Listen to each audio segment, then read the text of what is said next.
Got an email here, rad@radradio.com. So during the pressure cooker, we were talking about Jeff Bezos, the founder of Amazon, just got engaged to Lauren Sanchez. And he asked her to marry him on his yacht, which I guess this was the first time they sailed on this yacht. Oh, wow. And somebody asked, what's the yacht's name? Elena wrote in and said the yacht is named Koru, K-O-R-U, which we confirmed, which means, refers to the unfurling of a fern frond. Terrible. I like That's Dino's awful. name for it. The Yeah. SS Amazon. Yeah, that's just It's stupid. like perfect. Ooh, SS Prime. By the way, oh, well, then it won't get there for 3 days. God damn prime. 417 feet. It's the world's largest sailing yacht. We have Shelby Elias from financewithshelby.com and United Wholesale Lending with us. You got a yacht yet? Not yet. Are you a yacht guy? Would you get a yacht? You gonna get a yacht? I mean, I'd rather have a plane than a yacht. Oh, and by the way, Yeah. where Yeah. are you?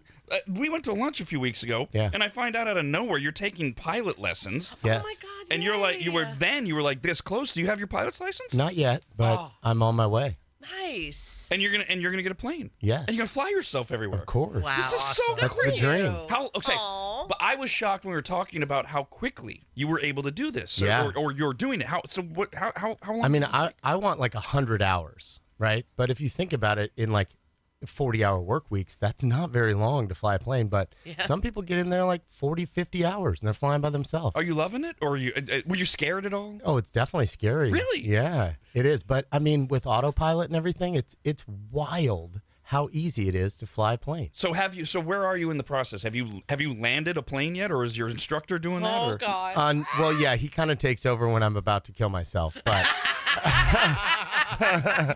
So have you landed it? yet? yeah, definitely landed it. Have you taken Wow. off? Have you taken off? Yeah, the taking off, that was my very first lesson. It was insane. Like, this lady that was showing me this plane, she came to test drive it. She's like, well, You let have a you ever woman flown? teach you? Hey, Yeah. hey. Yes, there's women pilots. Like, have you ever flown God. before? I'm like, no. She goes, well, then how are you going to test drive the plane? I'm like, oh, I thought you were going to fly me. She's like, nope, here you go. And we literally flew that plane. She made me taxi it down the runway, and I took the thing off, and it was wild. Is that okay? So as a lover of sports cars, I only imagine the rush. Is it a rush when Oh, you're like yeah. you're ramping up and then you take off? Yes. And but it's shocking. Like when you get up there, I guess you're not going to really hit nothing. You're in the air, so you're just roaming around, and it's just crazy. Once you put on autopilot, it's like a Tesla. It's like da-dum, and it just puts you perfect. Wow. So when you're taxiing to get ready to take off, does it have the same sensors as our cars do? Like if you get off the line, does it beep at you? No. Do you have to stay straight within something? It kind of feels like you're like towing a boat. Oh. You know what I mean? Because you have to use the different pedals to stay straight. So Yeah. it's kind of like when you're backing up a boat. I'm and it's like envisioning a with horse the reverse. trailer. It's a little bit tough, but yeah. Now is your wife excited or terrified by this whole idea? Because it's usually one or the other. It's like I don't want my husband flying, or this is amazing. Yeah, I think she's terrified to go in the plane with me, but she's excited for me because she knows it's a dream of mine, you know?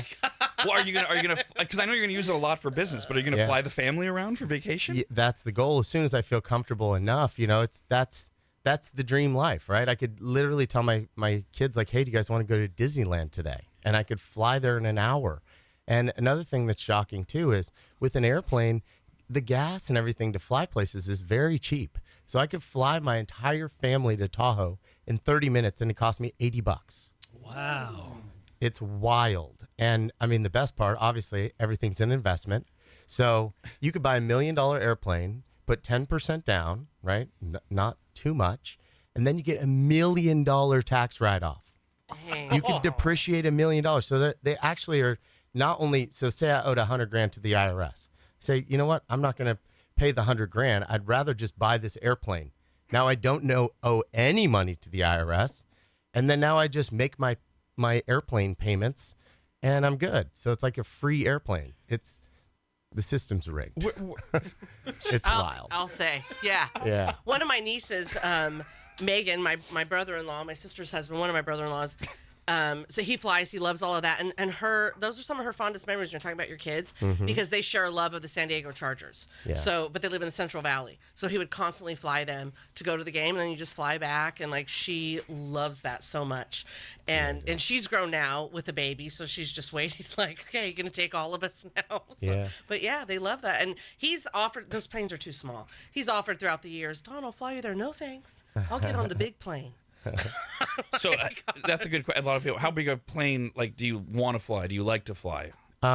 It's a 4 to 5 passenger. It's called a Cessna. Just a small airplane. And you're good with that. Yeah, that's all you need. What's the difference between that and a Learjet? Well, a jet's a jet. Now you're talking about burning a lot more fuel. It's a lot faster. It gets you there faster. That's when time is really, your biggest asset. more You're like, expensive. I need to get here fast. Okay, but it's much more expensive. Much more. A lot more, yeah. So where is your dream cap?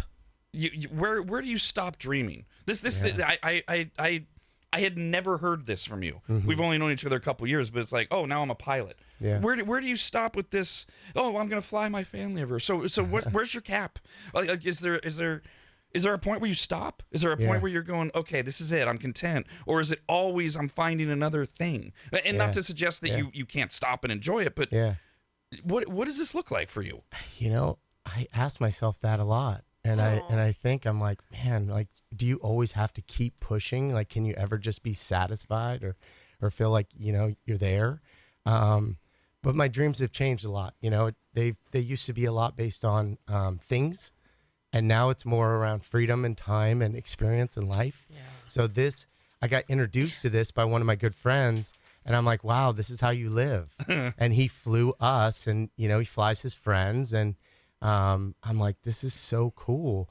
And then when I saw how attainable it was, I was like, this is how I should live, and it'll make my kids more worldly. It's exciting. It's fun. And it's just crazy that you could have that, So it's like, Hey kids, you guys want to go to Disneyland today? Yes. Okay. Hey, it's Memorial Day weekend. We can't leave for Tahoe. No, you can. You just have to fly your own airplane there, and you don't have to worry about traffic or, it's wild. So that's where that dream came from. But I do a lot think, when am I going to stop pushing, and just sit back and enjoy it? But I think that's just, it's in my blood. Well, and I do know, because I know people think it's crap, but I do know you're one of these guys who genuinely enjoys helping people. And the first thing you did when you came in this morning, you brought Kyle a big gift basket. Yeah, thank you. You were an integral part of Kyle's in his new home. Yes. Which I don't know if you had did this come out of nowhere, Kyle? I know you were thinking about it, but did you just like pounce? Yeah, so it came up when they brought up the Dream for All program. The money went and was gone pretty quick. I remember I got really lucky with obtaining the money for that. It was something I've always thought about, but kind of like what Shelby's describing with the airplane, realizing how obtainable it is and how attainable it was for me. I was in a position where I had some savings and my credit score jumped up, and I was like, well, this seems like the stars are aligning. I'm going to jump on it right now. I mean, I know you love that. That's it. I love it. Like, just seeing the look on his face when I brought that into him. And, I told him, I said, hey, now we got to start saving for the next house. And that's how you do it. And me teaching him is my favorite part, and I can't tell you how many calls that I get where people say, hey, I've listened to all your content, and I've heard you on the show, and you've really just changed my perspective on things. I never even thought that I could buy a home. And those are my favorite people. Sometimes I run over on my meetings, and I tell the next person, I'm like, I'm so sorry that I was late. It's just so hard for me to get off the phone when I'm genuinely helping somebody. And that's what it's all about. The more people that I could talk to, the more people I could help. It's about making an impact. And that's what happened to me. I didn't grow up this way. I had great people that helped me learn, and I was very coachable, and they taught me. And so now that's what I find the most joy in. I love taking the first call. That's why I try to talk to as many people as possible, because that first call is everything, So I want to provide as much value as I can in any way possible. So, first of all, a couple of qualifying questions here for you this morning. Yay or nay on raisins? I used to love raisins when I was a kid. Raisin Bran too, the cereal. I used to eat that all the time. But now, right? No, It's now like, right. there's no way. What about mushrooms? Where are you on I mushrooms? love mushrooms. very yeah. So good. So people hear you talking like, oh, great, rich guy that wants to buy a plane and all that. I can't buy a house. Where are we with the housing market? Because if you just 30,000 foot look at the headlines, it's like it's a disaster. Is that really true? It's really not. Right now, even the new home builders are starting to pull their incentives back. It's supply and demand, and I've been saying this whole time, the market is not going to crash right now. We don't see any signs of that. Home prices are still high, rates are still high, and for some reason they're not coming down. And you're like, well, why? Why is the home prices not coming down? It's because of the supply. And now what it's caused is a whole nother dynamic where you don't have enough people willing to list their house. Well, how long is that going to last, right? You have a 3.2 interest rate on your home. Why would you sell? Even if you want to sell, you're not going to. So you're not going to see a lot of homes coming onto the market. And if there's not a lot of homes on the market, then the demand is going to stay high. So right now, the market is still strong. Multiple offers on properties right now. It's competitive again. And interest rates, I think we'll see interest rates come down in the next 6 or 8 months. But when they do, it's going to be even crazier to get a house because everybody's sitting on the sidelines waiting for that to happen.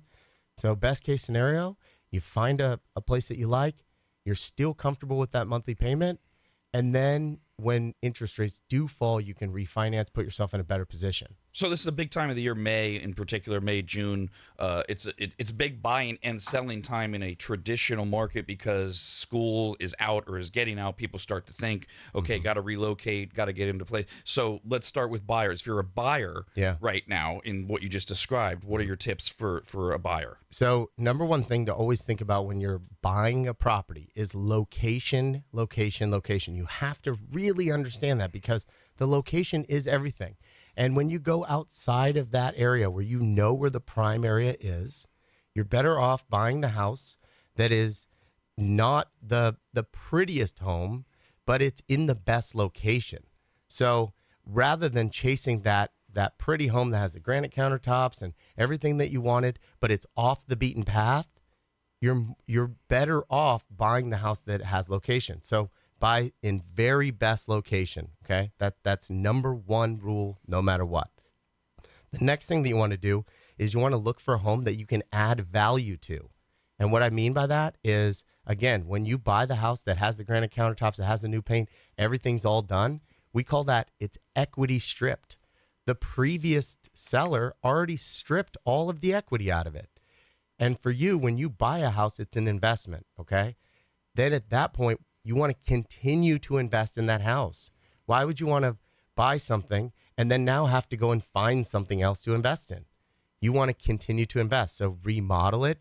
If there's a sunroom, wall it in and create more square footage, add an ADU. Those are all things that you can continue to invest in your home, and it's going to grow more and more in value. Let's go back to the location really quickly, though. What makes a good location? Because most people think, well, I want a house near a great school because most people have kids.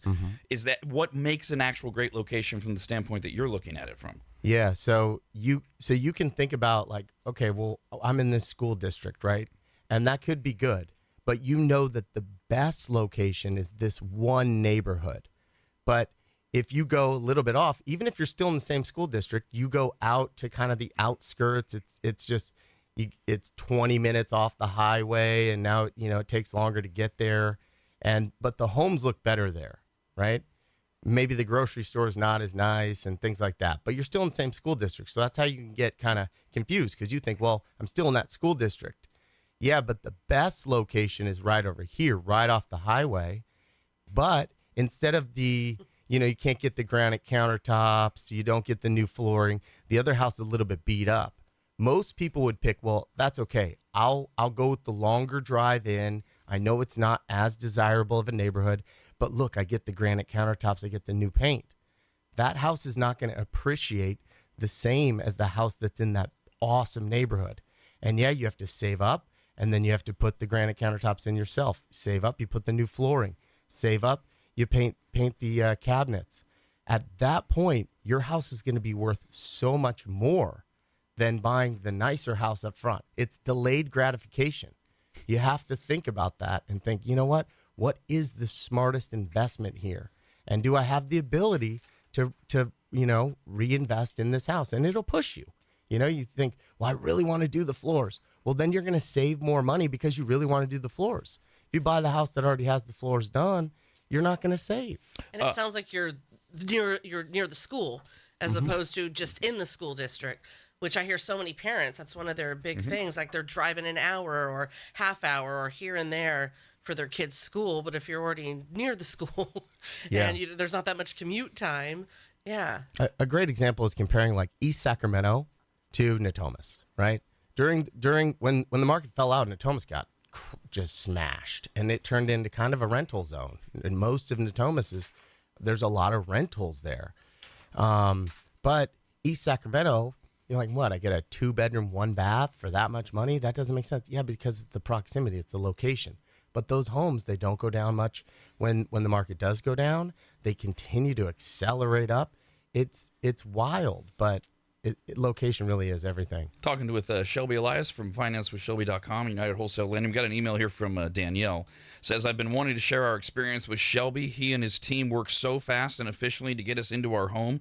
Our family is now in a home almost double the size of what we were renting in a better neighborhood, closer to work and school, and within our budget.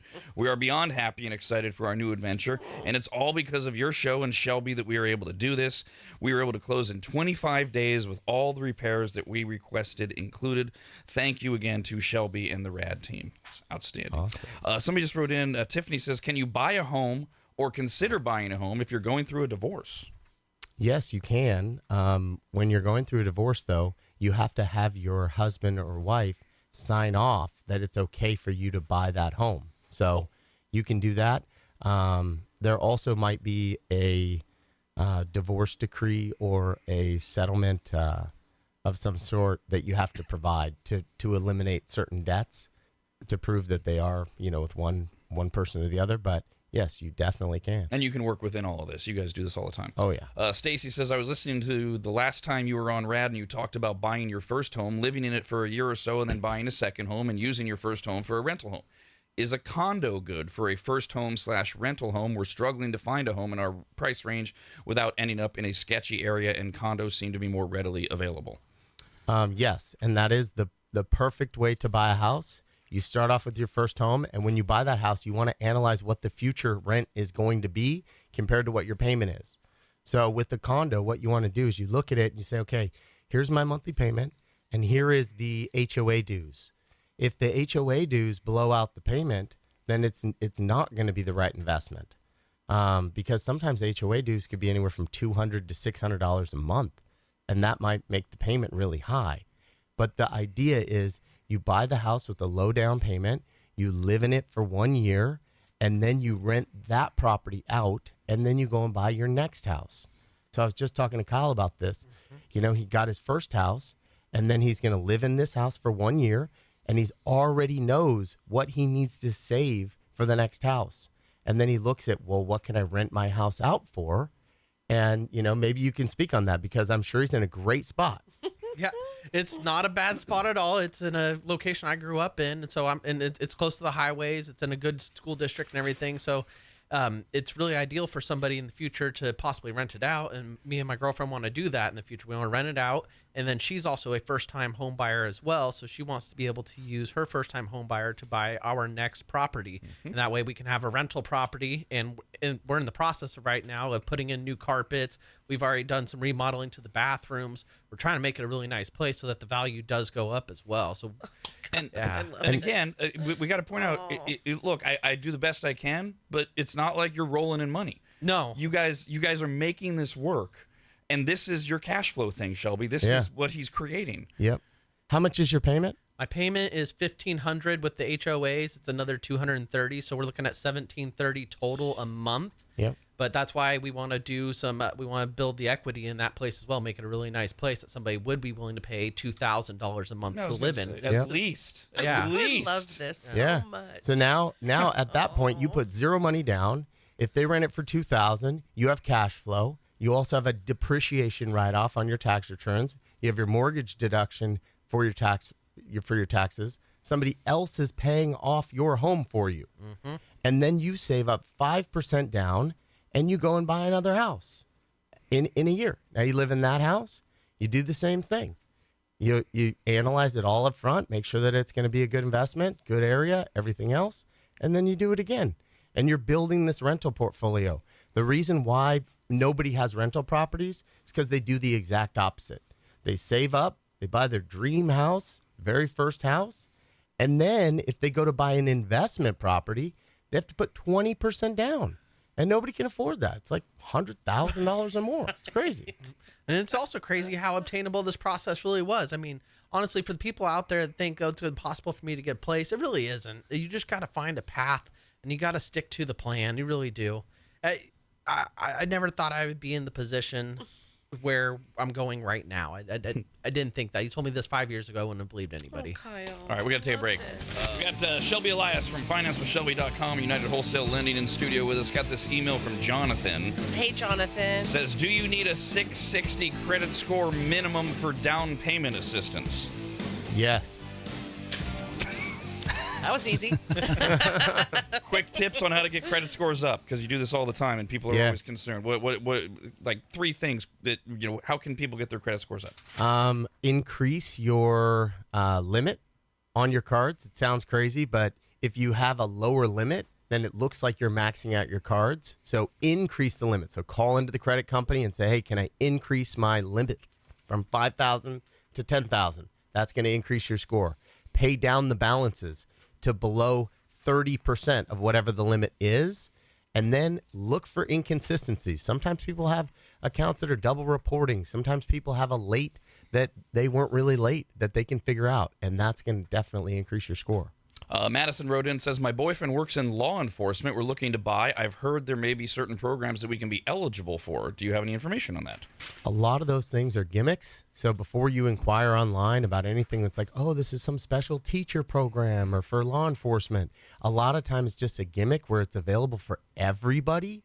They're just coining it as some sort of an incentive when it's really not. Carly says, my family and I will be moving out of state within the year because of my husband's job. He's in the military. We currently own a home in California and would not need to buy a house for about 2 years because we'll be living on base. So we are debating if we should rent the house in California or sell it when we move. All right, you know the answer to this. What's your opinion, Shelby? Analyze the cash flow. See how much that your monthly payment is and how much you can rent it for. And then also analyze if you need the cash to rebuy somewhere else. All things being equal, you would advise them to rent it, right? Because that cash flow. I've never heard anyone ever say, thank goodness I sold. It's always, I should have never sold those homes. We got this story from Meg. Hey, Meg. Shut up, Meg. Says, hearing Shelby coming on the show and expelling his endless knowledge, I decided to reach out to him back in September of 2021. He was beyond helpful in explaining what I needed to do to be qualified for a home loan. We followed his roadmap, and a year later, we reached out to Joe of United Wholesale Lending to get the pre-approval. Joe made this process seamless and worked side by side with our realtor to answer any and all questions endlessly. And after 6 months of house searching, we found the house. Joe was ahead of the curve and already had us ready to go. The seller accepted our offer, and we were on our way to owning a home. Joe and Caitlin were beyond transparent and quick to respond to my many emails throughout the entire process, and boy, did I have a lot of questions. I just want to thank you from the bottom of my heart for sharing these amazing RADvertisers for us. You truly changed lives, and it has been quite the journey to this point with all of you in my ears. Thank you so much to Shelby. I love it. And that's like a 1.5 year long story, though. Yeah. And we should mention she already had a realtor, but you're connected. You can do it all. If they don't have somebody already, they can just call you, and that's where they start and end. Absolutely. That's what you do want to do. You want to make sure that you have a real estate agent that has strong negotiation skills, that's a great marketer. I mean, it's not just as simple as, trusting whoever, or, oh, I went on Redfin or Zillow.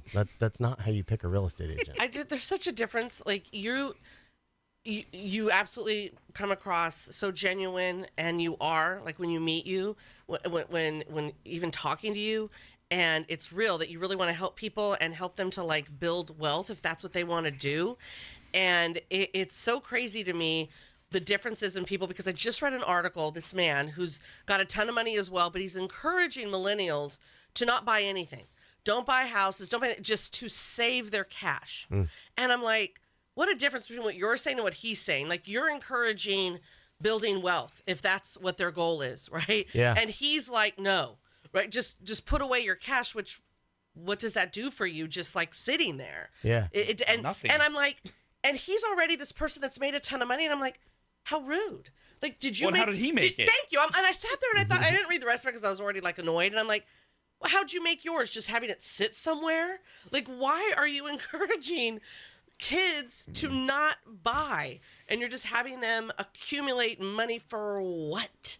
And it's just so, I'm sorry, as I'm hearing you talk, I'm thinking of that article and I'm just like, thank God for people